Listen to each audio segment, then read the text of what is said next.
Welcome to the Golden Feather. Grab a pint, a plate, and pick your seats. Your hosts, Vertek and Chibi, are back from their latest adventure.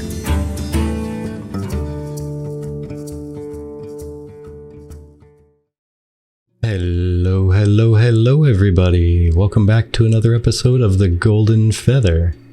Today, we are on episode 157, the UI of the Tiger. Everybody knows that song. Everybody loves that song, right? Today being the 24th of February, 2023. And, you know, as fits our typical theme of cheesy titles, our guest here is Baneful Tiger. How are you doing? Good. How are you doing, Vertek? Fantastic. It's been a good day. Fridays are my favorite for all the reasons. I mean, I just love it when the clock hits 5 on Friday and I can be like, peace out. And we're done. I'm out of here. Exactly. I somehow get a random accent when I hit Fridays. I'm out of here. I'm out of here. I'm leaving here. I'm leaving here. Out of here just in time to catch the podcast, too. Exactly. Yes. That's why it gets to be such crunch time, because I usually get done between 6 and 6:30. So super crunch before getting this thing started. And my work is really nice to me, and they let me get off of work at a reasonable, normal human time for getting off of work instead of, hey, just because your salary, you have to stay longer. And they're extra nice to me today. They let me off early today, so I was like, thank you. Yeah, they are super nice to you. I got some chores done. Well, and the lovely and talented Chibi here, talented at also getting good workplaces. The letter Escape. Now, not sure exactly how familiar you are with our show. I know you've been on in the little chat box a couple times, but we do like to take the first 15 minutes or so and introduce our guests. So for those who do not have a clue who you are, well, you say actually? This is Baneful's second podcast ever. Yeah. This oh my gosh. Bit of a new experience for me. I plan on doing it quite a bit more, but I'm glad to be here, and thanks for having me on. Oh, of course. So technically, at this point of favorite podcasts you've been on, we're still in the top 3 guaranteed. Absolutely. Is what I'm hearing. Absolutely.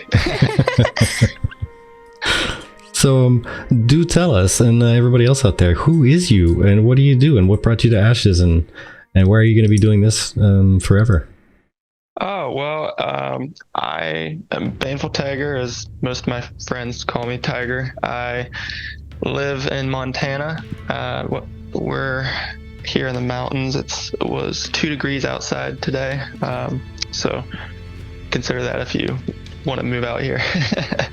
I am the guild leader of Fabled. We are a guild formed back for the launch of Bless Unleashed on console, and that game unfortunately took a bit of a nosedive, but we stayed together as a guild since then, and now a lot of us game on PC, and really our only objective is waiting for Ashes to come out. We're planning on going into that together.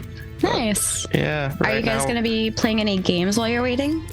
Well, right now we're all just playing our own kind of games. We haven't come together as a guild to play anything in particular. That's fair. Yeah, we all kind of went our own ways when we realized Ashes was not launching anytime soon. This was a couple years ago. So that's fair. Yeah, it's been quiet in there, but we are a very competitive guild. We do PvX, but more of a focus on PvP. And gotcha. Yeah, I do plan on doing content creation. I haven't started it yet, but I need some gameplay. I want to do montages for the most part, so I got to play the game in order to make those. Well, maybe what I could do, because I want to grab some of like the community's like gameplay and stuff from Alpha 2, and I tried grabbing it from Alpha 1, but our ideal would be, you know, the community supplying us with like their games and stuff. Would you be doing your own montages, or would it be just the community montage? Community, for sure. I unfortunately work enough that I probably won't be able to create enough of my own content to keep a routine upload schedule. Fair. So my main plan, or like the main focus of the channel, would be to do like a top 5 or top 10 weekly PvP clips, and I'd have people send them in to me. You know, not just my guild, but people in the whole Ashes community. Nice. Yeah, so I'm really looking forward to that. Maybe that's something that we can do as a community-based, not only Discord, but also podcast, is be able to share that with the content creators. Because for those of you who don't know, we've recently kind of begun swallowing in the official CC exchange, content creator exchange, that BCG was running. So we're in the process of nomming that and entering it into our own Discord. Yeah, just for sake of clarity, not official as in like run by Intrepid. Ashes. Yeah, not theirs, but the one that BCG made and Intrepid had come in and hung out inside. Hello, Pally, welcome in. Question for Tiger: what class do you plan on using for your main? Likely I'm gonna be a dreadnought. I've always liked playing tanky classes throughout MMOs over the years, between ESO, WoW, Death Knight and WoW is my favorite, and a couple other like Bless Unleashed. I played the Crusader. It just fits my playstyle, so some version of a tank will be what I will come in on. That may change. That's what I like to hear. Yeah. I know, you can never have enough tanks, can you? Welcome in, Lizzie. You're going to make Vertec happy. Yeah, he definitely did. So for those of you that missed the live stream, it'll be playing up above, of course, on mute. There'll be our own music on top of it, but you can at least see what they're showing off. And we're going to be chatting a bit about what they were showing off, and especially what Baneful Tiger thinks about the things that they're showing off. Speaking of the music, by the way, I'm going to pull up the links right quick. It might take me a minute, but my lord, who has New what? Dwarves. That one popped up. Yeah. Right. But my lord, who made a bunch of the music that we play on the live show, put out a couple new tracks. And I am right now trying to fish up the URLs for them on the YouTube. For those of you that like to play dwarven characters, I hope you enjoyed this one by Milord for the Dunir specifically. And I think the other one that he released was the Ashes of Creation kind of theme. I think that's what I remember it being called. Yeah, okay. It was the new one that I just put out was the Ashes of Creation main theme, but the Nikua Dwarves is the new one. Oh, okay. Cool. Sadly, the reason I need to look up a URL is because he put them up on YouTube, but not yet on Spotify. So it's not going to be in our playlist right now. Dune TM. But yeah, go check that out. Enjoy that. We've always loved how Milord made like just musical composition based off of the different specific races. So more being added into the Ashes of Creation themes. So overall, Baneful, how did you get into Ashes of Creation? How did you find out about it? So unfortunately, I was one of those people who back in like 2016 or whenever the Kickstarter had happened, I'd heard about it back then, but I decided not to back it because, you know, it's another, I didn't do enough research is actually what happened. Because later in, I think 2018, maybe early 2019, I rediscovered the project, and that's when I fell in love with it and really got involved with the community. did some pre-alpha testing, alpha 1 testing, and have been here since. But yeah, first heard about it right at the beginning and then forgot about it for a couple of years. That's fair. There's a few people that we've met that they heard about it, they didn't back it, and then they did end up backing it, or like supporting it rather, later. I call it backing because it's not out yet. Even if you just buy the keys off of their shop, it's still technically backing. It may not be Kickstarter backing, but you're still backing the project because it's not out. Yeah, definitely.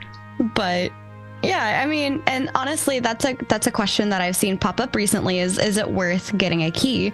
And that's something that Vertec and I were talking about recently is like, yeah, I mean, it's definitely worth getting a key in my opinion, but if you don't want to wait, or you don't plan on trying to test the game because it's going to be broken because it's testing, not because it's not fixed, it's because that's the point of the testing, is to find the things to fix. And they can only do so much in-house, right, before they release to the public. And then we all have different PCs. We all have different internets. We live different places. We're not right there next to the server room. And so there's a number of variations that we introduce as testers that they don't have access to. So very excited to see how that goes. But some people don't realize what they're signing up for. They think that they're going to be able to play, with these other ported games, call alpha games, but no, this is true alpha. Yeah, definitely. And I know Steven has said it, but something I always like to reiterate with the community is that it's like you had said, you're backing the game, you're not buying any type of product to play. Being able to help test the game to me is an exciting thing to do because I like seeing the progress and I like helping them develop it. But if that's not your mindset, if you're trying to just play, then I would recommend not getting a key and just waiting to see how the progress goes and then join us at launch. Absolutely. And Penumbral says, I don't have time to help with A2 testing, so I bought the B1 Beta 1 key, but I'm looking forward to watching everyone's content. And that's the other thing. It's like, you may not even have time right now. And like for some, who are in the process of a life change or trying to get themselves, like, I don't know, through college, they may not have time right now. And, later on, there'll be time to come back to it and play it and test it. And it's just fun, even as a backer, to watch the live streams and watch them kind of give new updates and stuff, especially this UI update. I was about to say the same thing. Now, we all love the UI. Yes. The UI. Yes.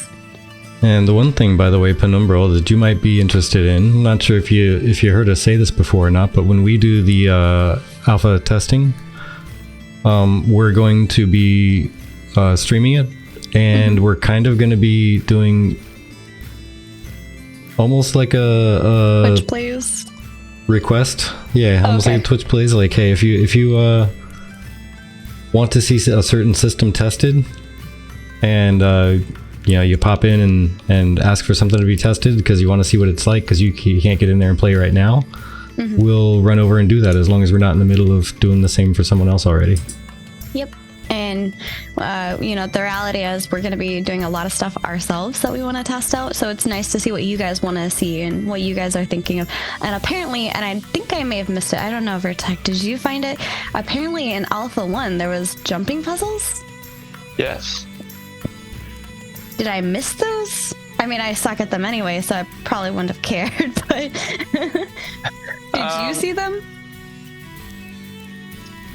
I did not. I think I had found one, but I don't know if it was actually meant to be a jumping puzzle or if my imagination just made it a jumping puzzle. But I did know that there were some. And I think I may have found one. It was quite interesting. It was a real grassy or mossy, I guess, rock up to this tree, and nothing was up there. But it was fun to do, and I always try to climb on everything anyway. So yeah. I honestly like it when you can climb on stuff personally. I like being able to just jump on things and just naturally climb around, because I'd probably do that in real life anyway. But like when there's those invisible walls, sometimes it's like, it looks like I should be able to jump from here to there, but then I hit this invisible wall and it's frustrating. I wanted to go that way. Yeah. It's something I'm hoping we'll see in Ashes, just because I know Steven has an attention to detail that a lot of developers don't.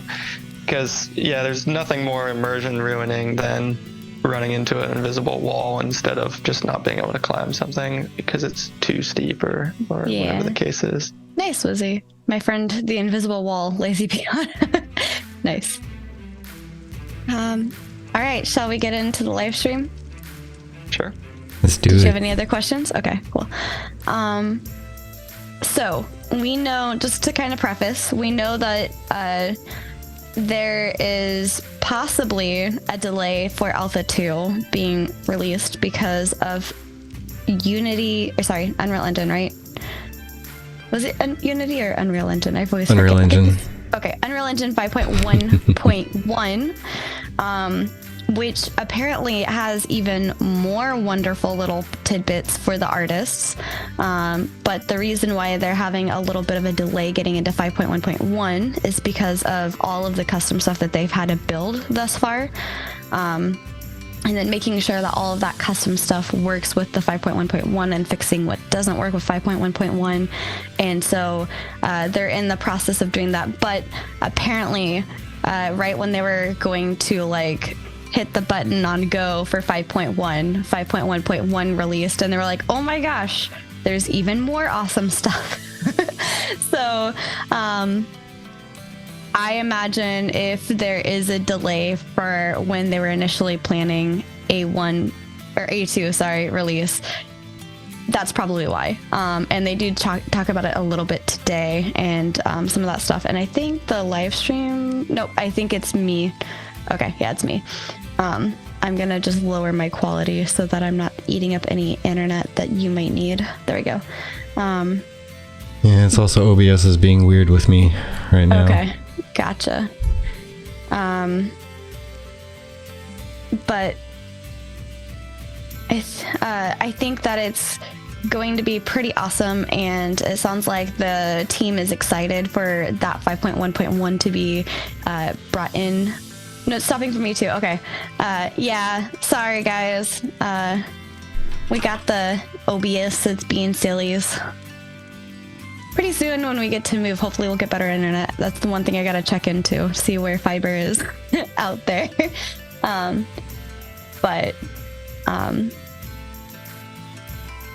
Yeah, let me just... Okay, we'll take a let's pause. just restart OBS. Yeah. Okay. Yeah, because it's being an absolute jerk.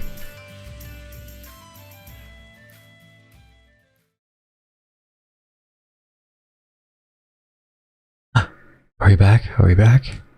Did we survive? Fingers crossed. Hello, friends from the other side. Oh my gosh. Okay. There we go. Success. Holy moly. That was painful. That was painful. All So right. hey, we're back up, we're back going, and we're gonna pretend that none of that happened. We did not disappear for like 45 minutes or however long that took. My gosh. Not at all. Well, the good news is we were just about to get into UI conversations. It was a great Yeah. transition. It didn't even happen. Yeah, exactly. We talk about some UX, UX, UI. situations. Like my experience about this OBS thing is not a happy one at the moment. But hey, it's whatever. It's whatever. But Now just let that us my know when to griping is refresh. done. Yeah. Yeah, now that my griping is done, let us continue. So those UI changes.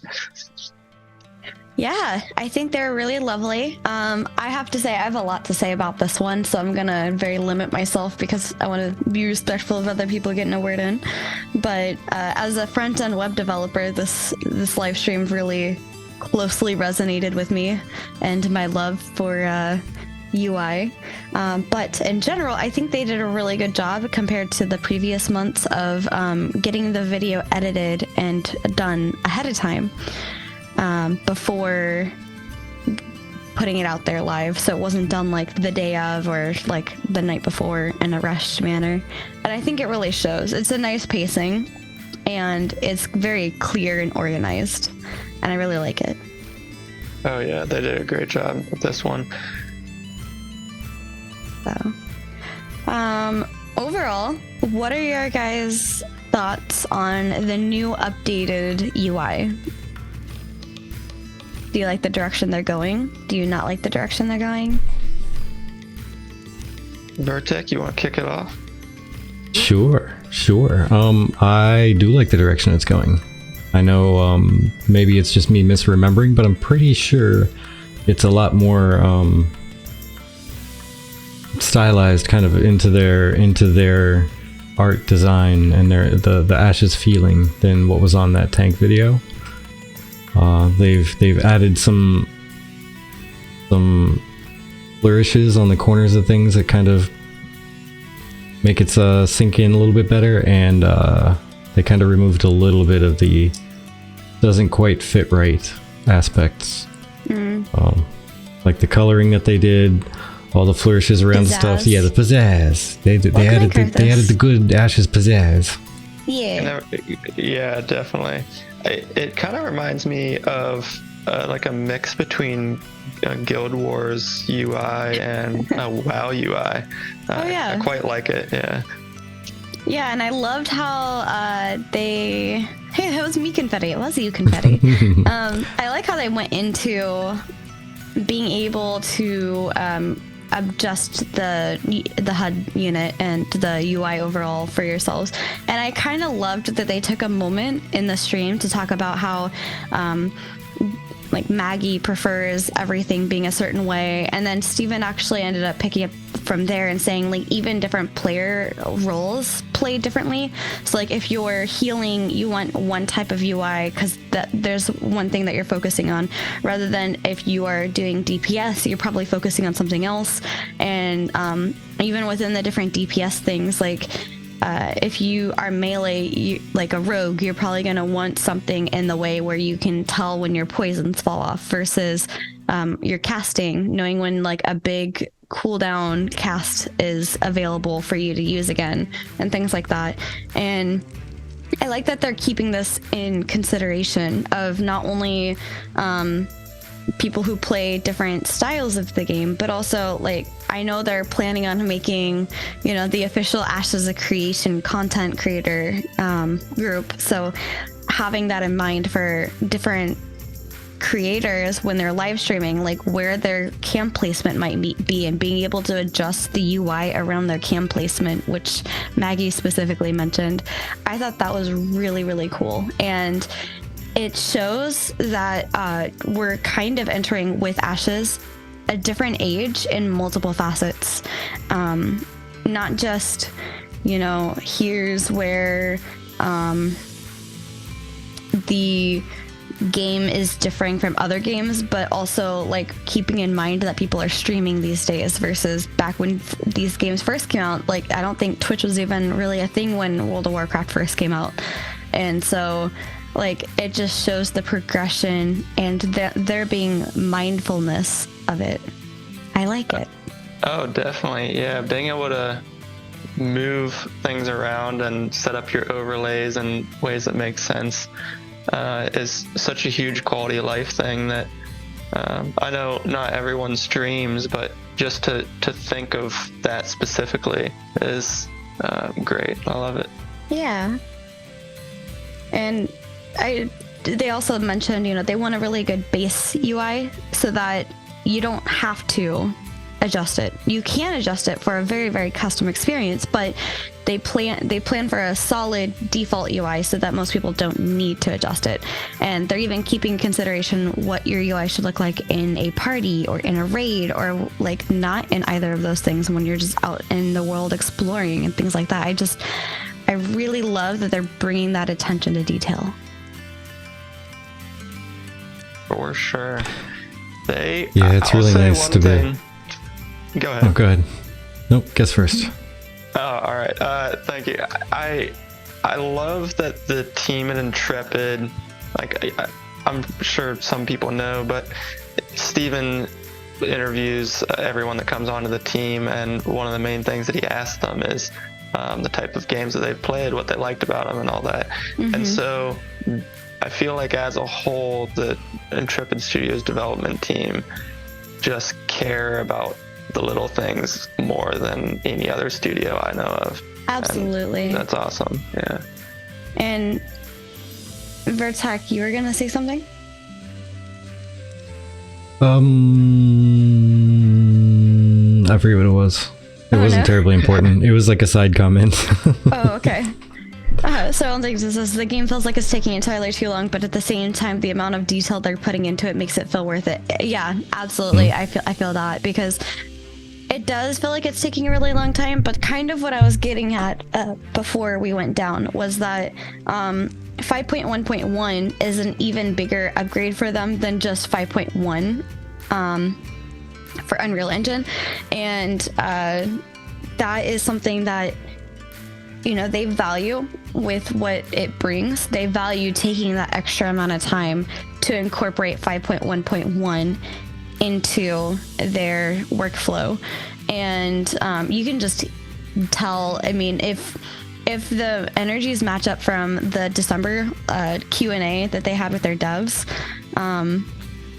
you can just tell everybody is just like jumping at the bit, you know, to kind of get in there and, you know, get their hands on like whatever project they're working on, and you know, just excited to work with the new technology and finish up some really amazing stuff. And this UI stuff I think is included, and they even hinted today about having a much more in-depth kind of questing system, and I kind of liked it.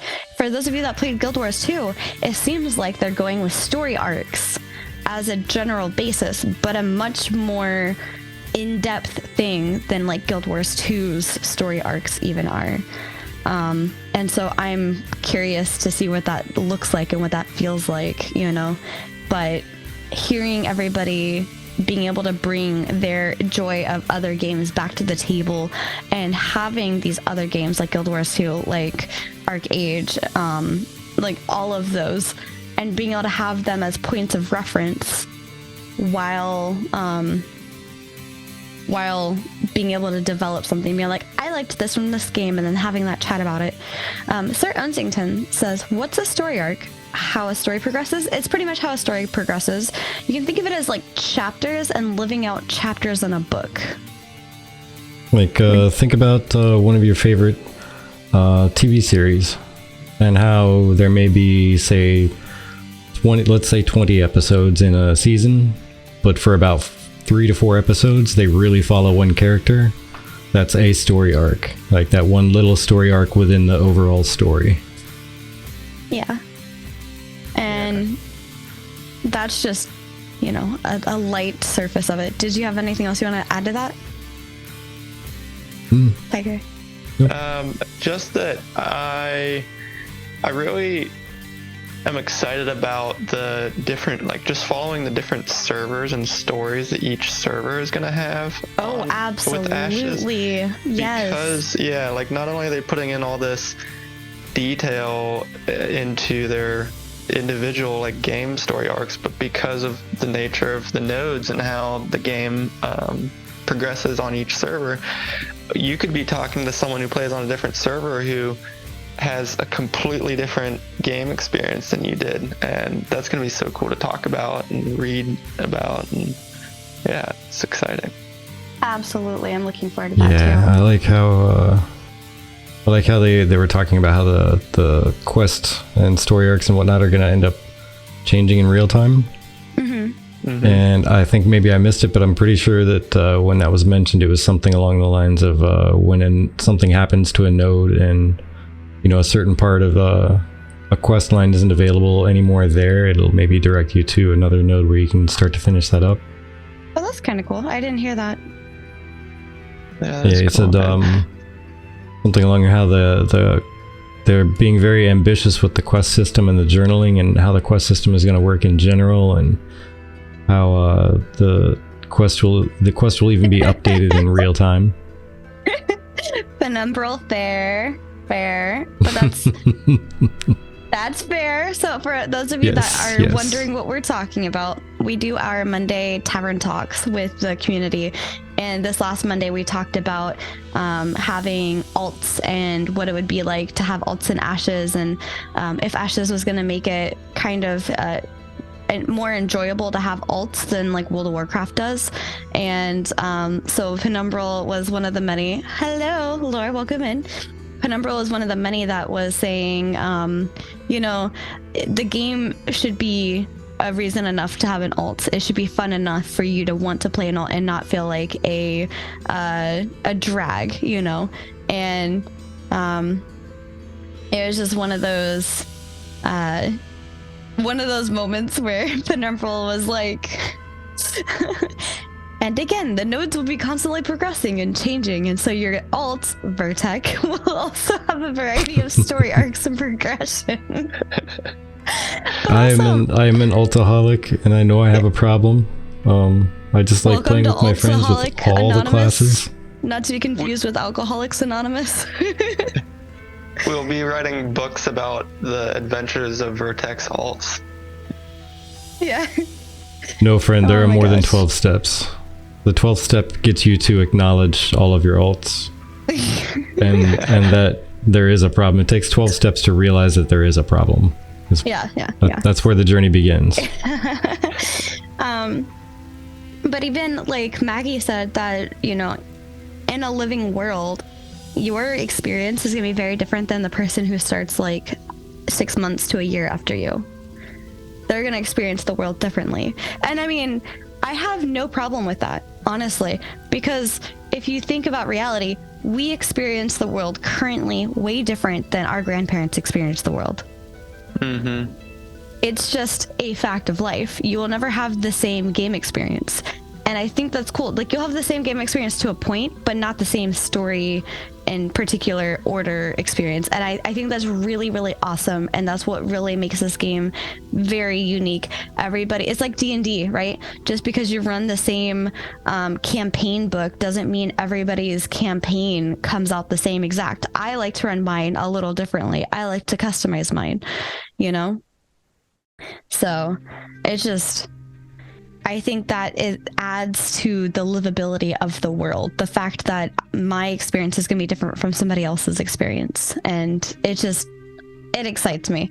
100%. Yeah. And then you'll have more things to talk about, with each other in the taverns, in the games, or, just hanging out in the city with other players. Because if a new player comes into the game and has a different experience than you had, mm-hmm. It'll be more interesting and exciting for you to talk to them and engage with them than in a lot. We've all been there. We've been a high level player in the noob area, and all these people are asking the same questions that we've heard 100 or 1,000 times.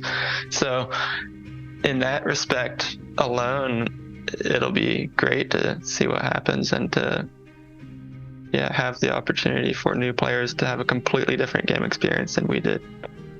Yeah. And to kind of bring it, go ahead. You sound like you had something. Oh yeah, I was just going to add to it, saying that like experiencing the games and going through them also comes along with the territory of the games themselves changing and growing and expanding and offering more options to people to experience that world. Sorry, and that's just a reaction to you having like 22 olds. Oh my gosh. That's crazy. I think the most I've ever had was on ESO. I had 15 alts. I think I may have had like 5 or 6 alts at most. But I tend to spend a lot of time on my main character, and I make an alt to see how I like it, and I either really like it or I don't like it more than my main character, so I don't end up playing it very much. Or I like it more than my main character, so then I end up just changing over to that as my new main character. My most was 2. Yeah, totally had at least 8 alts on WoW for sure. Yeah, I have so many alts on WoW. I can't imagine only having 2 characters. I just can't do it. I know. What would I even do with my time? Like, too much time. I mean, I know what I'd do with my time. I'd build a website. But yeah, I think to kind of bring it back into like topic, I don't like to stray my attention span. Yeah, pretty much. Sir Unsington. Turgo said he wished that they had shown the game the in-game UI, and they kind of did through like in-game screenshots.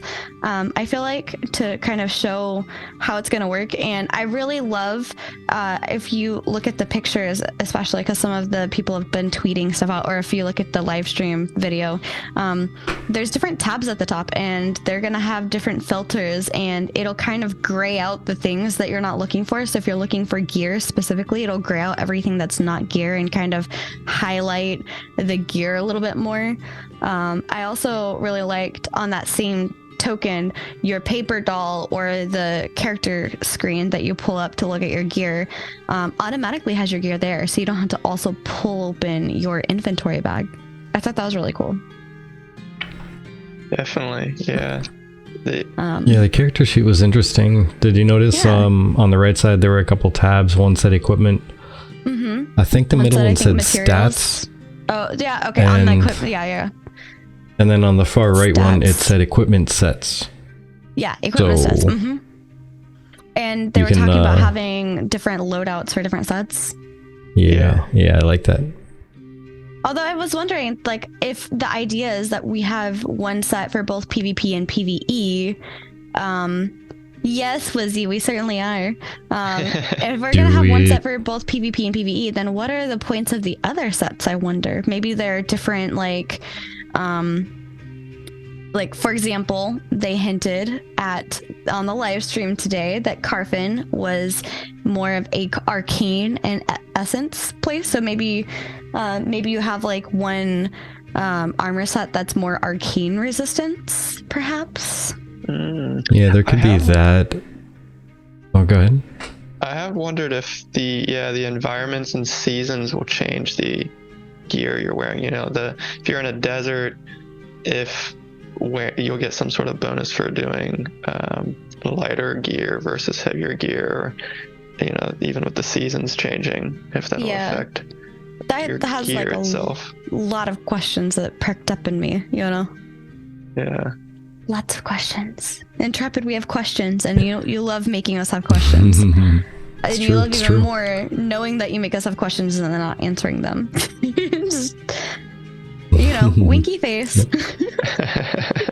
Will there be Alpha 2 dates today? Winky face. Intrepid is always listening.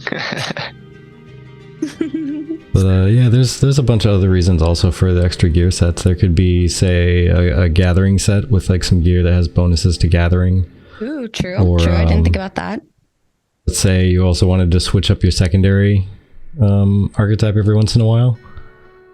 And you could have, say, one set that works really well being, in my instance, like a tank cleric. Because it's all built around like self-healing maybe. And preservation and you know, cleric-y type stuff. But then another one for, say, tank, let's go ahead and say tank ranger. Which is going to be, I mean, obviously more physical, less magical, and who knows what it would do. Maybe have some more accuracy and whatnot for some range shots on stuff. Mm-hmm. And even depending on who you're playing with, it could depend. Like, you might have, especially in like a cleric or a tank role, if you're playing with a small group versus a large group, or playing solo, that would affect what gear you'd want to run quite a bit, I imagine. I could see that too, yeah. Absolutely. For the cleric, could be single target healing versus raid healing. Yeah. Those gear set presets are great.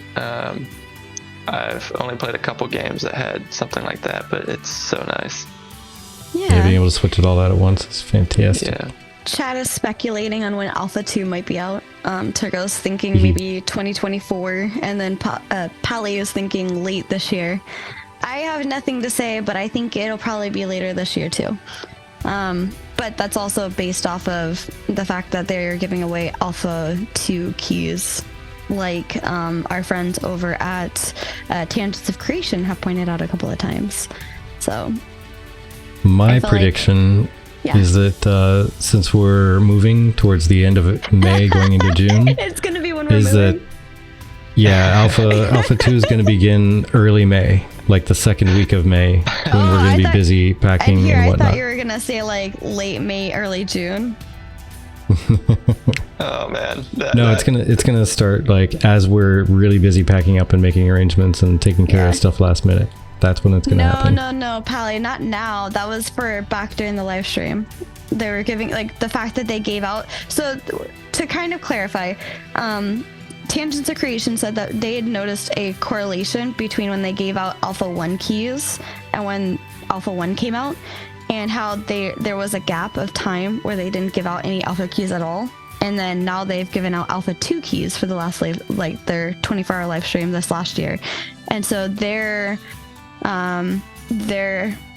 projecting, based on that correlation, that Alpha 2 will be sometime this year. Otherwise, why did they give out Alpha 2 keys? Which is fair. I mean, that's marketing, right? And if they give it out and it's not till next year, then that's like a big bummer. But however, things do take time, like adding in a new version of Unreal Engine that you didn't realize. Some hype crafting though, right? That's fair. But yeah, okay, well, let's talk about their use of different colors, right? So I was a little bit nervous because it does seem kind of all over the place, but when they explained that the different colors are supposed to be indicative of different things that like will come to be, like, I don't know, maybe a blue is like a rep quest and a green might be a gathering quest. I don't know, I'm just throwing things out there, but having those different colors like kind of let you know what to expect from that quest line. I like that a little bit. What do you guys think? I like it too. I think New World did that to an extent. I think they could have done a better job of it, but it was, I mean, visually New World was great, and part of that was color coding some of their things in that way. So I see what they're saying here, and I look forward to see it being more fleshed out. But that I know it's a work in progress. Oh yeah, that's fair. Bartek?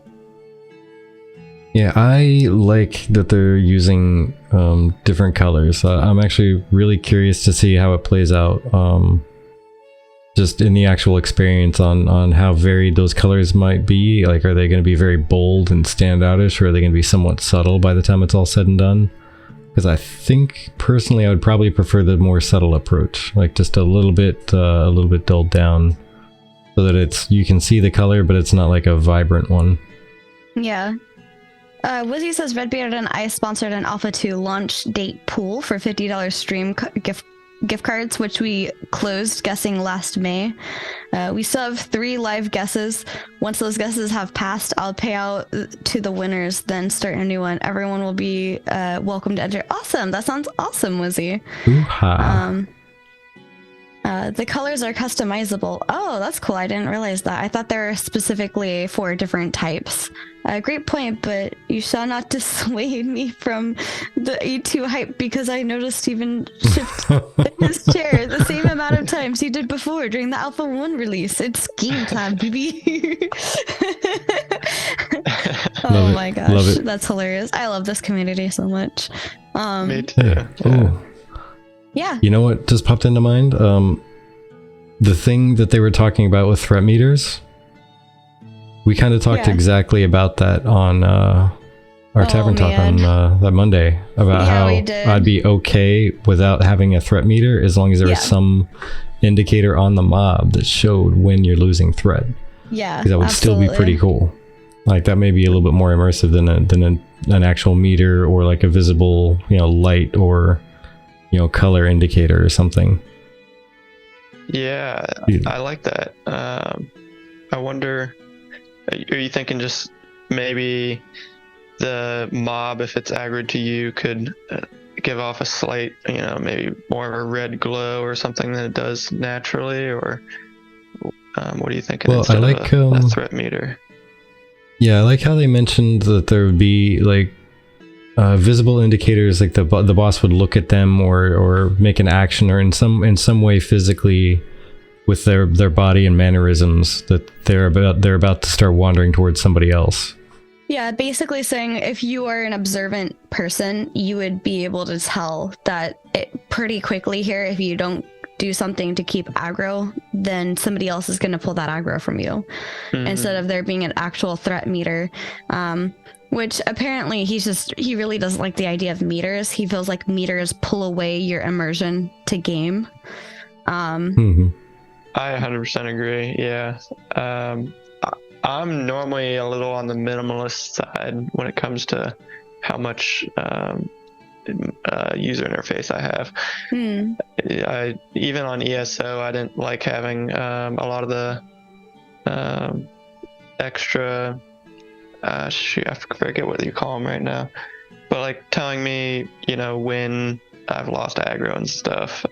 Just because the different UI elements. Yeah, it just breaks the immersion, and immersion is a really nice thing, even if you're not into it. When a game does a good job of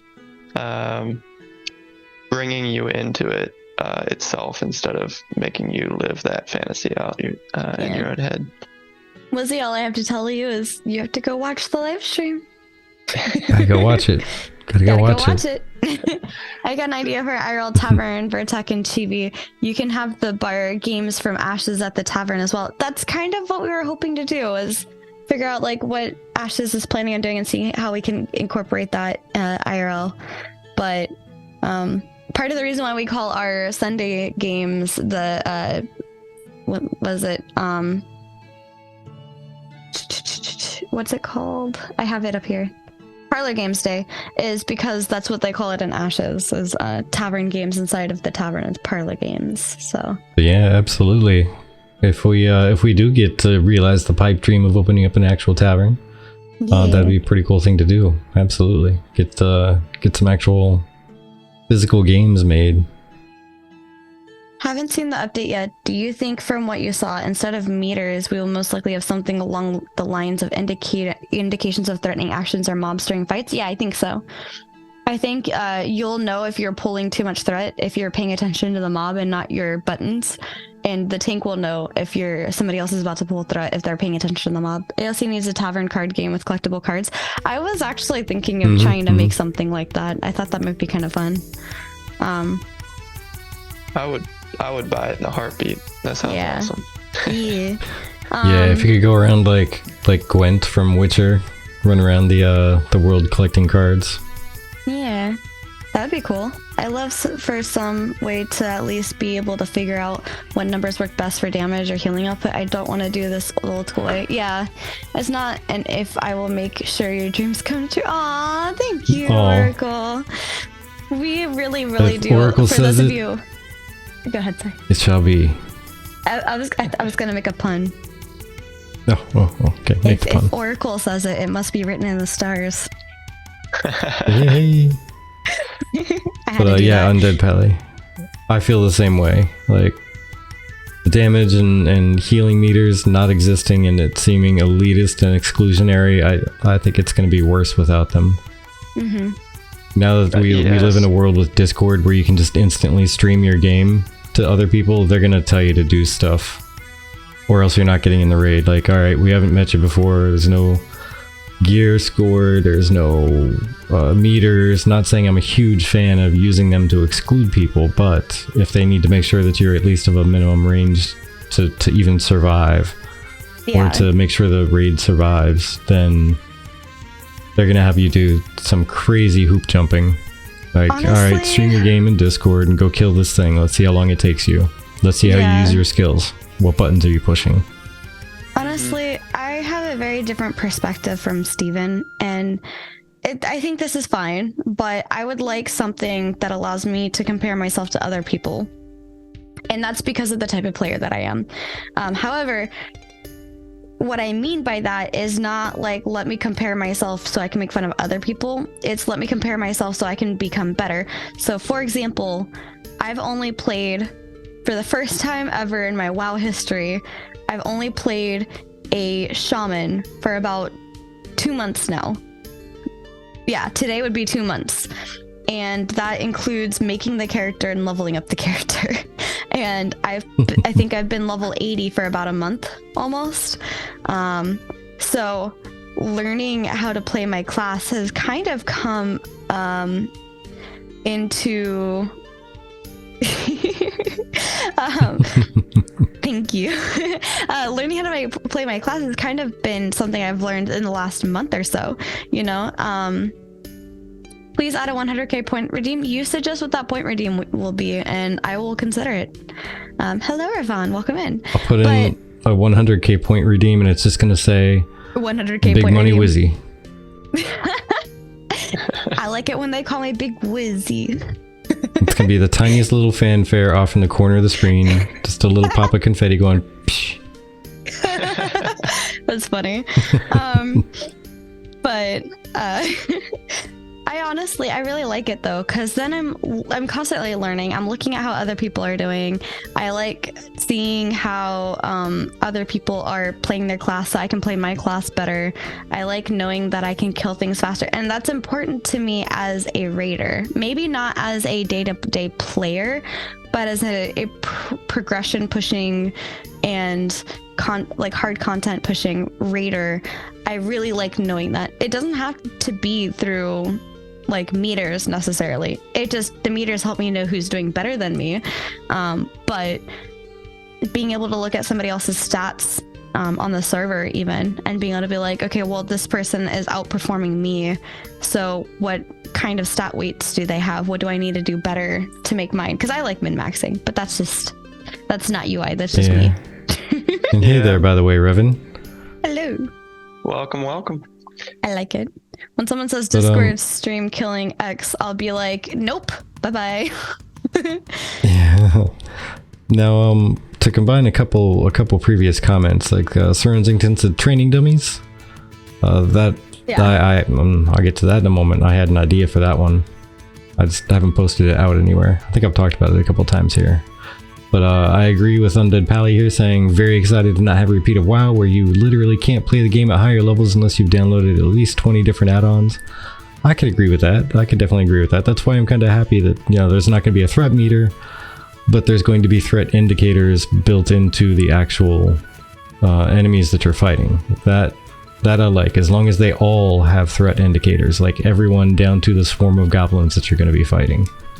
Yeah. Like, those goblins need to have some kind of a threat indicator saying that they're looking to go after somebody else. But the thing that I was thinking before that I thought would be a great thing to add to the game is either nodes at a Metropolis stage, or even guilds when you have a guild hall, or the guild castles even. Because you could spend some of the points and money on building, like, let's say an arena. And in that arena, you can go through and you have test dummies to just do some mindless, let me just try my rotation and get this down and that down and build some muscle memory on stuff. But then you can also, as people go through and say fight a raid, they can earn tokens. They can scope out a boss and fight it long enough until they've learned the boss, and then they can summon a copy of said boss into the arena in the guild castle or the town node, and legitimately have a battle against it to test and see how well you're doing, and then other little miscellaneous mobs in the world as well. But it's got to be something that the guild or the node would need to spend money on, or points, like the guild talents, where you have to choose between different skills or guild size. That could be another thing they could spend their points on, is making it so that they have training dummies and they have a little arena that they can drop little enemies in, that you can go and test yourself, and it will actually record what you did for damage output, healing output, etc. Because then it's in a total it's in an environment that you're expecting to play around with. Now, that could, in theory, be used by somebody that's similar to a damage meter or whatever to exclude people, but you can do anything to exclude people. Literally, the Discord thing is a prime example of that. And being able to just smile and say nope and leave, like you were saying, Penumbral, is exactly what you can do when somebody starts asking you to make your numbers better because you're not performing on a damage meter as well. Yeah. It's the exact same group that's going to do that. I love that idea. Someone call Steven. Get him on the phone. Get him on the phone. All right, Laura, let's hear it. In the meantime, while Laura's getting that put together, I really liked how they showed the new options screen, the options HUD, having more options and, you know, more than one slider, like an Alpha 1. But yes, I agree, Pally. Toxic peeps will always find a way. It's you're not killing it faster than me. Okay, but I'm a different class. So what? You're not killing it faster than me. But I liked that, you know, hi Zaria, welcome in.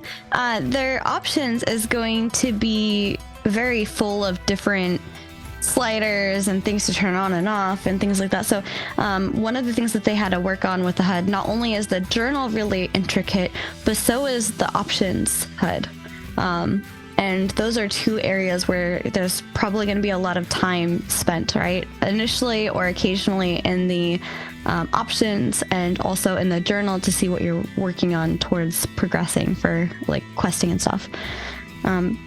Excuse me. So Lore, real quick to go back, says, I'm a raid leader. I want to get somebody in my raid, but it's current content. It's pretty tough. I can't be carrying someone who doesn't pull their weight. How do you want me to be able to judge pugs? And Vertex says the Steven method, just bring them all. But oh my gosh.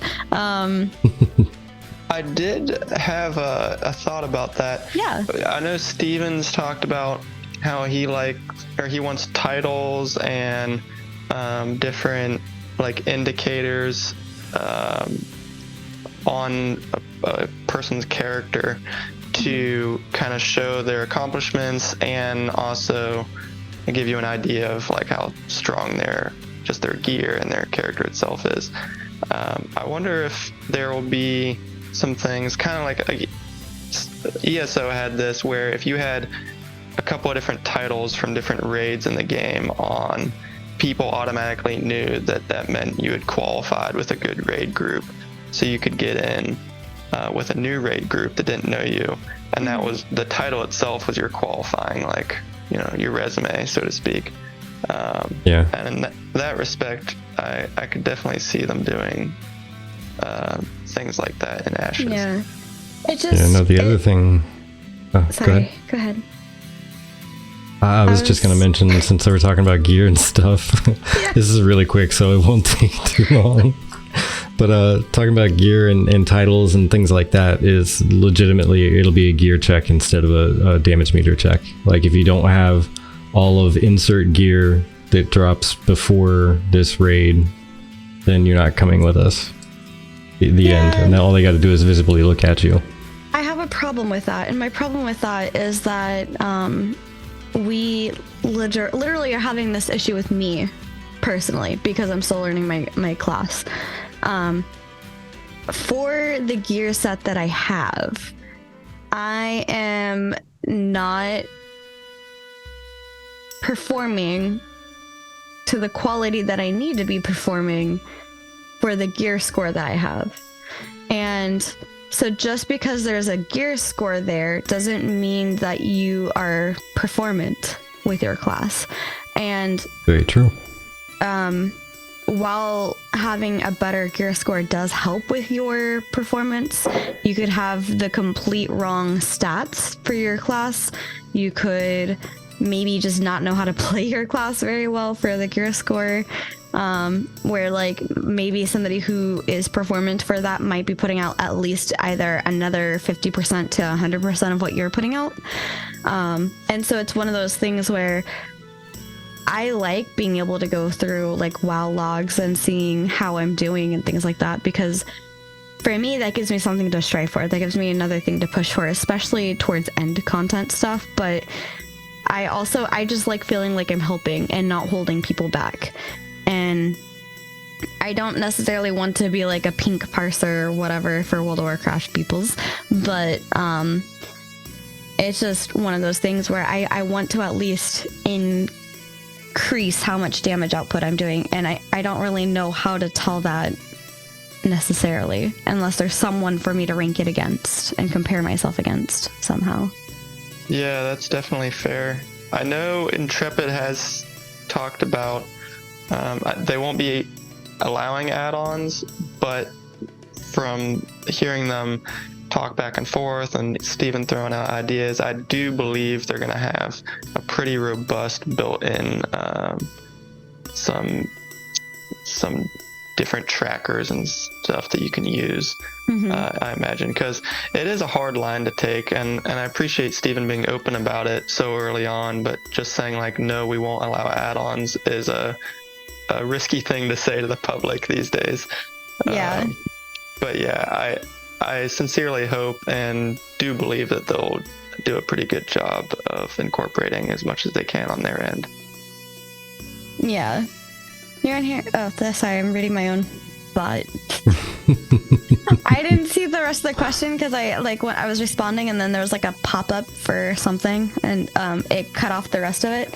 I thought somebody was like new around here and like trying to like ask something else, and then I saw the rest of the sentence and I was like, oh, okay, never mind.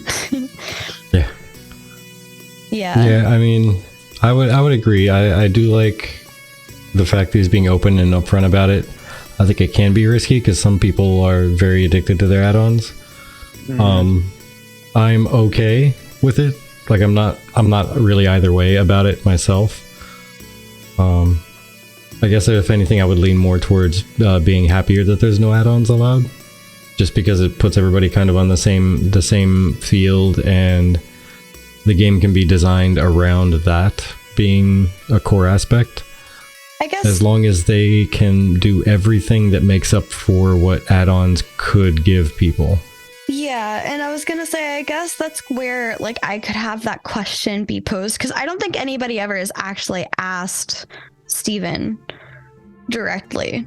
Like, if not DPS meters, then how do you propose people will get better at DPSing and get better at their class? How will they know if they're getting better at their class? They won't, especially with the health bars being just different color and getting cracks. Hey, I had to hit it. I think I counted 47 times for the thing to crack. So let's see if I can do it again, but with only like 45 attacks, I guess. Oh yeah. Shoot, I lost track. I think I don't know how many that was. It was either 38 or 52. I don't know. Yeah, Polly, that makes sense. Polly says add-ons or the like should be a helping tool, not play the game for you. Yeah, and I would agree with that. I mean, it would be nice to have some sort of log or something, even so, like if Intrepid's gonna like provide a log of a raid or a fight or whatever. Yeah, I've often wondered, and this kind of goes hand in hand with Vertex's idea with the arena, if they wouldn't give us the option, whether it's at our freehold or house or the arena, to have an actual DPS check meter there, but only there. So you don't have it out in the world, but at this particular target dummy, you might. That could be something. So that way people at least can get an idea what their damage output is. And of course that factors in a raid environment a lot, because you're dodging AoEs and the boss has different defenses than that target dummy did, and everything else. Your healer's not healing it. No, I'm kidding. So yeah, it won't translate perfectly, but it could be an option. Yeah. Another cool thing that they're doing with the AI is they are planning on having it where you can save profiles. So if you do have an alt, big fan, you can pull that up.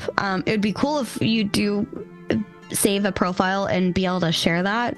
So if somebody likes your profile, if you can save it or your overlay, whatever. You can save it as a profile and then share that profile to somebody else to be able to use. I think that'd be cool. I would totally sit there and I would just spend time probably designing profile overlays just as a web developer. Like, how can I make this look? But yeah, I lose a lot, Vertec, but I cackle while it's happening. I'm a veteran WoW player. I actually hate add-ons, and if the game has fully customizable UI, so I don't need add-ons and also don't miss them, that sounds like a perfect world. I agree, Lore. I do. Yeah. I just, the particular add-on that I'm talking about, I think like I'm referring to myself, is something like details to let you know how you're doing, or some way of giving you, not telling you how to play the game, but giving you an idea of how you're playing the game so that you can improve upon it. But we'll be here for hours if I keep on that conversation topic. Aside from that, they did share, and I'm gonna only say this so that you guys all have to go watch it if you haven't watched it yet.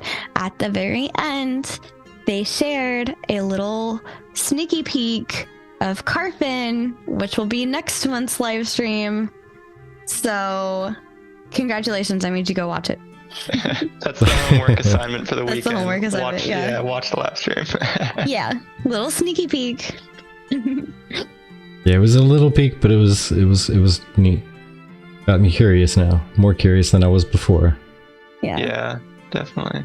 And I think it's cool that they're, throwing that teaser for the next stream out there. It shows that they have more of a set development path, I feel like, than they've had for a while. So that's encouraging to me as far as Alpha 2 this year. Real quick. The set on screen is droppable. It's a outfit set that you can get from, I think, Carfin, from fighting in Carfin. Yeah, you can get that. You too can look like a, what was it, a scholar's apprentice or something? Yeah. Or I have it labeled here on what it's called. Let me go you find gotta it. try and, Ambitious Academic. yeah, that was it. Ambitious Academic. So, yeah, I just wanted to put that out there real quick. But yeah, no, Russian person. Oh, and the boots with the fur too. Everybody got excited with the boots with the fur. Lots of boots with furs. Yep. But yeah, no, honestly, I think there's a lot of really cool things, and they've been working on the iconography so that you can be able to tell what somebody's primary and secondary archetype is just by looking at them. I like that. That's really cool. Oh yeah. And yeah, go ahead. It's one of those things. My guild loves to talk about the different hypothetical, of course, because we don't know how all the classes will play out yet, but the hypothetical primary versus secondary archetypes they want to start the game out with. And it's going to be really, we've been saving like notes on what we think we'll do now, and then we're going to compare it after the game launches, and once we're playing, what we actually end up going with, and just see how many of us changed and why. Yeah, and you know what, random thing about the UI specifically, and this is maybe something I can also go and post. I'm terrible about posting these ideas and thoughts, but one of these days I'll go and post them all. Yeah. When there was the Q&A and someone asked if you'd be able to share your UI configuration with somebody, and Steven said that probably not. I think it was something along the lines of like probably not. Let me see if I can find exactly what we took down for notes there. I did not see that as a question. It may have been a question I missed because my team pinged me. Oh yeah, it was in here. Let me dig it up. Just I don't want to misquote him. Yeah. Sorry, I had to go off of that joke about everybody looking at her. It was a valid question though, because of course you can share that. He's mentioned you can share your character creation with other people, like the character that you make in the character creator. You can share, I don't know if it'll be a link or how that'll work yet, but with someone else, so that way they can get that preset and see what you did, or you can save it yourself. So if you decide to do that with your alt, then it'll be a saved preset for you. I thought that was a really cool function. They didn't really go too far in depth with it. They just kind of showed that there were constellations in the sky. That's about it. That's all they showed. Yeah. They didn't talk about it or anything. That's why it's like a big question mark.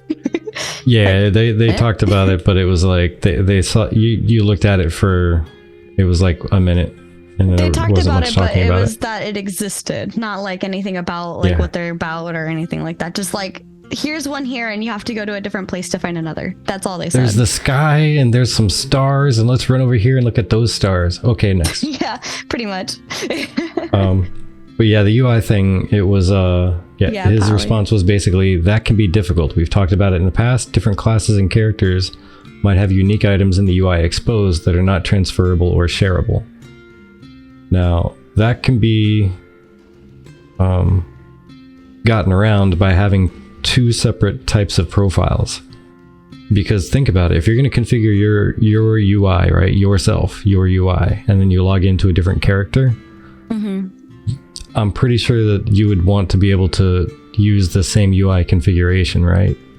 So they're either going to make you yourself do it from scratch, every single character you make, or they're going to find a way that you have like a base UI design and then a customized UI design based on like a class or whatever unique elements might be in there. And so there's going to be that class/character component UI that you can share out, and then there's going to be that the base UI configuration that you could share out.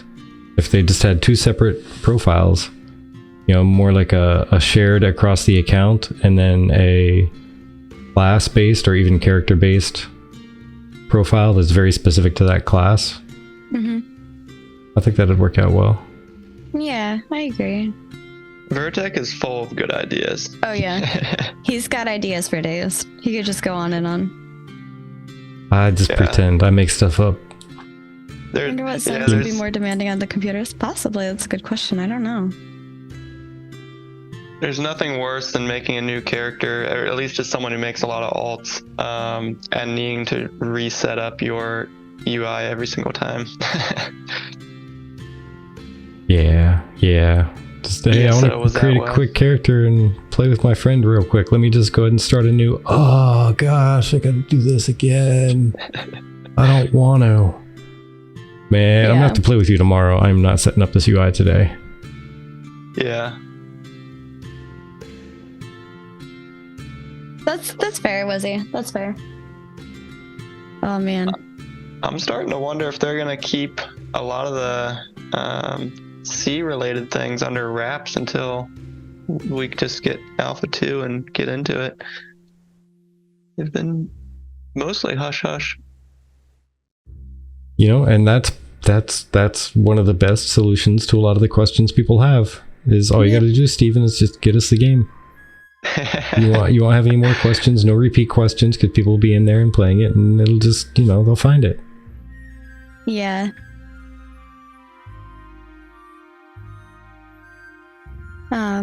Yeah, I agree with Pally. I'm glad that Steven wants to keep a decent amount of secret till launch for the thrill of playing a new game. I don't know if you heard him say the one time on stream how someone asked him if he was gonna like enjoy or play the game himself, and he said something that was sad to me, which I'm paraphrasing, but that he was too involved in the development of the game in order to fully enjoy it once it releases. But his goal is to make it as new and exciting of an experience as possible for everyone, including the testers who have been testing the game. So I see.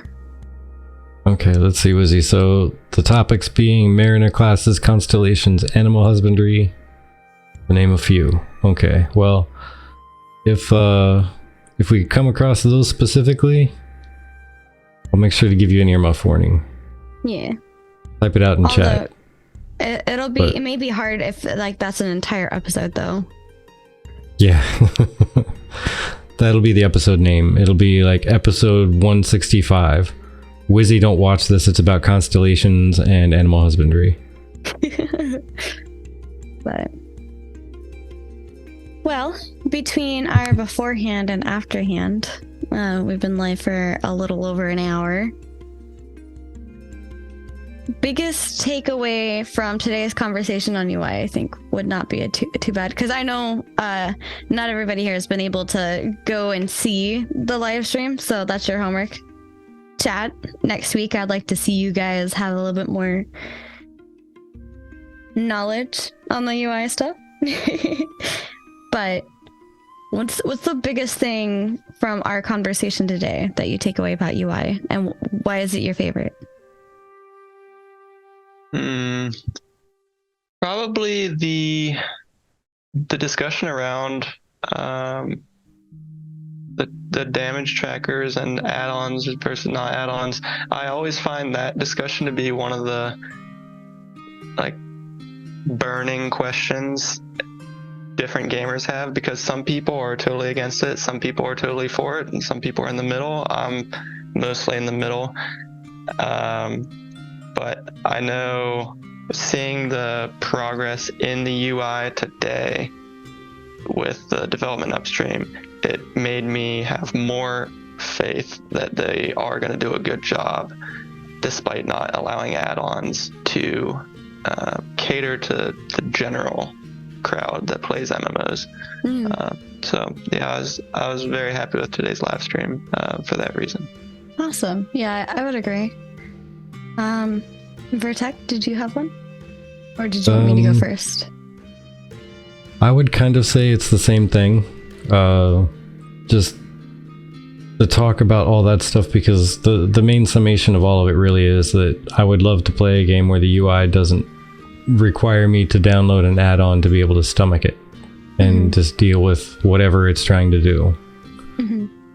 So the fact that they're putting so much care and attention into the customization of the UI is fantastic. And the fact that there's not going to be a threat meter, while I first heard that, and as he was talking, I was like, oh, that's going to be a bummer. It's going to be such a pain in the... But there's going to be indicators that the NPCs will make that will let you know you're losing threat and somebody else is grabbing it. Oh, okay, I'm happy with that. Yeah. But with damage meters, I mean, there's going to be a way for everybody to be a jerk and exclusionary, so I think that one's kind of a weak sauce way to get out of it. Sorry, Steven, but it is... There should be some way to be able to gauge what you're doing outside of just wait an hour and see if everything dies before you do. Oh, okay. Yeah, definitely. But also I'd like to put out, just real quick, just random simple statement, the fact that Steven sounds like he's not, or they're not really talking about a way to make threat applicable to PvP, which makes me big sad. He kind of did a little bit. He posed a question out there that would make it be applicable, possibly. I don't know if you missed it or what, but he talked about, somebody had asked about target canceling, and he had talked about the ability to potentially, and he wants to get everybody's feedback on that part specifically before going forward with it, but potentially being able to force somebody to focus on the target, the tank as the target instead of whoever they were targeting. But he knows how people don't really enjoy that. And so that's why he kind of wants to, just kind of consider that and see what people think, because he also kind of put out there, like, yeah, there's a lot of threat and hate building abilities that don't really translate in PvP, and he even acknowledged that it kind of sucked. Wait, you're showing the sneaky peeks? It's on Vertec, honestly. I asked Vertec to show something else. Ha, that's all you get. It just played out. Just the blip. Sneaky peeks. But yeah, yeah, I don't know. It's a thing. Gonna have to give feedback wherever we can. Hopefully they make a post about it, so I can just dump in there the idea that we come up with, during the tavern talk with the stacking effectiveness debuff. Oh my gosh, I might be getting yelled at in a second here. Yeah. No. My favorite thing, and we didn't really get to touch on this, but from the live stream, my favorite thing was about how, oh my gosh, I'm literally about to get yelled at. I hear it. My favorite thing was about how Colby kind of goes over how they make it kind of like stencil where you reuse the thing over and over and you only adjust it in one place. I really loved that as a web developer. That's kind of what we do at my work. But also that they kind of have these little dummy things that they give to the engineers to get it hooked up. And then once it's hooked up and good to go, then they give the official or more official art as it gets developed in place of the gray boxes. I liked those, but I'm also a web developer, so I found those interesting. Because I'm usually the engineer that people give me things. Like, I'm usually the one that does all the coding. We have people on my team that gives me a PDF or a Photoshop file, and then I look at how that looks, and then I make the website look like that. Sometimes I get free reign, but usually I have to follow somebody else's design. But I don't mind so much. It's kind of fun building it and letting them see like their design come to life and how people can interact with it and stuff like that. So yeah, definitely. Yeah, I know for some people the UI update isn't as exciting, but for others it's one of the most exciting streams we've had recently. So yeah, that's where I'm at. I'm right about in there. I like it. I think everybody has their own things that, you know, they find interesting, and I don't think it's fair to discount other things just because someone's not so into it. Like, I don't really care about tanks, but I wouldn't discount the tank stuff, you know. Definitely, yeah. This kind of looks like an alien. Are they playing music underwater, or what's in their hand? It's kind of small. For me it's small. They are swimming underwater, and it's a big old like seahorse type thing. Okay, I wonder if that's a depiction of a mount. Oh, like a water mount. Horse. That'd be cool. Yeah, because they're gonna have water exclusive mounts. Not exclusive. They're just not that good on the land. It took me a moment. Like, I made it big, and then I saw the head in her hand, and I was like, "What is that?" Before that, and I just saw like the reddish thing kind of poking out. So yeah. Yeah, there was some good arts that were shared. I think we shared this one last week. Yep, I think so. Yeah, because we were talking about Abraham David, or the week before probably we shared it. I don't remember, but we were talking about how it's like the first name and second name is the same as the first name. Two first names. Yep. This is a little off topic, but just something I thought of from this fan art. It would be cool if they let you decorate your taverns in game with like different screenshots or something that you took. Oh, that'd be cool. Yeah. I think they'd be worried, like, it had to be like some sort of screenshot that's also stored within the Ashes servers, which could take up a bunch of space. Right, yeah, that's one of those ideas that might be a good idea, but might not be worth it. Yeah. How cool would that be? If you could advance like a profession type thing. It's like a personal profession just to have fun with it, but you could also sell this stuff to actually get like paint kits and whatnot, but you got to go around and collect certain plants to turn into the inks, and then like when you take a screenshot, it's going to use up some of those inks, but it's going to turn it into a style of painting that you choose. We got to get you a spot on the development team. Yeah, you throw enough darts, one of them's bound to hit a decent target. But saving the best art for last, our very own Undead Pally here in chat made this lovely piece of... I can't even think of words for it. Wow. Good job, Pally. Look at that. We love it so very much. I was actually, if you're okay with it, I was considering using that and turning, like, maybe making like a black square or something to put like the title of whatever podcast episode is. Well, I don't have the newer version. I'm sorry. You just showed me a screenshot of the hand being better. But yeah, it's just I was thinking of maybe making it into like our new thumbnails instead of just a black box, because I very much love it. It's very welcoming, and I like it so very much. We try to be welcoming like that. Yeah, to be honest, Pally, I just grabbed the one that they put up on Twitter because I already had all the framing and everything set for Twitter art, so I used that one. Oh, like the one that Polly put up on Twitter, or did Ashes see it? Oh, okay. I definitely want to like boost it so Ashes sees it. Ashes, look at this. Oh, they did. Oh, they did. Good. Maybe Polly's will be the next one. The tinker is bigger than Chibi's head. I love it. Hey, leave it alone. Leave it. I'm tiny, okay? Sheesh. Small elf. I am 4'10". I cannot help it. She's gonna be the smallest elf, and I'm gonna be the tallest, most stockiest Vec I can find. Yep, that's what we're doing. Chibi can crawl and hide in a small Chibi's best Chibi. Aw, thank you, Zaria. True, such a nice touch. Yeah.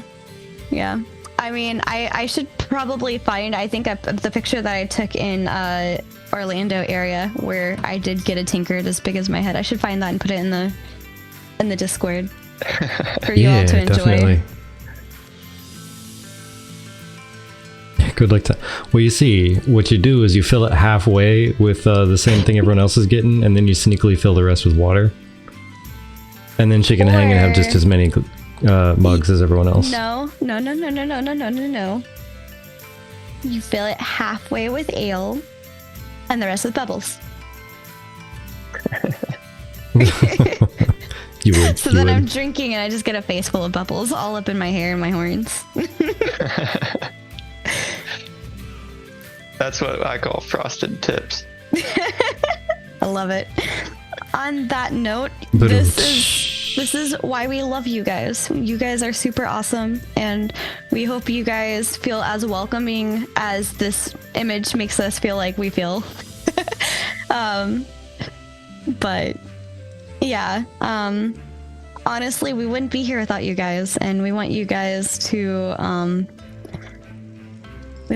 feel welcome. We want you guys to feel, like you can come here and share your thoughts and your opinions, and yeah. Water nuggets. Oh, I'm sorry, I'm losing it over here. You are. I heard it. Oh man. But yes, Pally, thank you so much for the arts. We were floored when we saw it, in even just the sketch form, and then the colors and everything. Yes. And it's very, very good. Yes. Cheers to that. Oh, wait, hold on. 1, 2, 3. Cheers to that. I we were doing that. There we are. Did not understand the assignment. Then caught on to the assignment. Well, Baneful Tiger, aka Tiger, do you have any closing thoughts as far as things you'd like to let people know about, things you'd like to tell them about, where to go, what to do, and how to catch you more? I guess not really, except if you do happen to keep following the Ashes progression and everything, and you're interested closer to launch date, probably during alpha too, because of it being a persistent alpha. Mm-hmm. I am going to start up my YouTube channel with some montages, and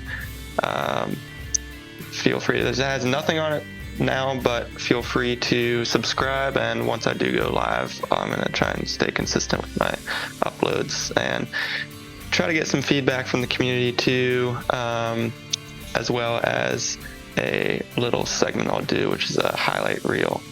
Nice. I want to get from you guys in the community your little clips. It doesn't have to be PvP related, at least not until launch of the game. Just cool clips from the game you can send in. I'll throw them together, try to make a cool edit, and we'll post that. But till then, I'll probably be fading into the background unless you guys want to have me back on for another podcast. I had a great time here at the Golden Feather, and it's a pleasure to be here. Well, of course, you're welcome back anytime. If there's ever a topic that comes up and you're like, I am dying to talk about this, please let me in. It's like, we'll get you in. Awesome. Well, thank you guys, and thank you everyone for tuning in. It's been a pleasure, and have a good night. Yeah. I'll make sure to get you my PvP clips. I'm aiming for world records in fastest deaths. So Yes, same. we'll see. We'll see if I can get you those. See how many we can get in a minute, and we'll talk. Yeah. Yeah. I mean, respawn timer, man. Respawn timer. I think I have some like clips of me dying from APOC somewhere. That was fun. I could just put together one of those clips where it's like the beat of the song is their body hitting or turning to ash over and over again in different places. Do it to Banana. Is Banana B-A-N-A-N-A-S? Like there's that like at the beginning. It's just how fast the maze dying. It'd be perfect. Oh my lord. Wait, but on that note, the bodies to the floor. Shall we queue up to raid over to the Tangents of Creation to continue any Ashes talk in case people don't have it out of their system yet? Mm-hmm. That works. Right. All right. And thank you everybody for hanging out with us. Yeah. Been fantastic conversation, and thank you for hanging out for the hour and a half break that we had in the middle, or however long it was, 10 minutes, whatever. Long enough, too long. Yeah. Where everything was breaking. Thank you, Pally, for joining us. We love you all. Thank you for spending your time here. It's the most valuable currency because you cannot get refunds. You don't get it back as much as we try. Nope. I've noticed the problem being proactive on meeting that Ashes community. What will I do if everyone I meet go to different servers? How the heck will I choose which one to go to? That's fair. I think everyone's wondering that to some extent. Yeah.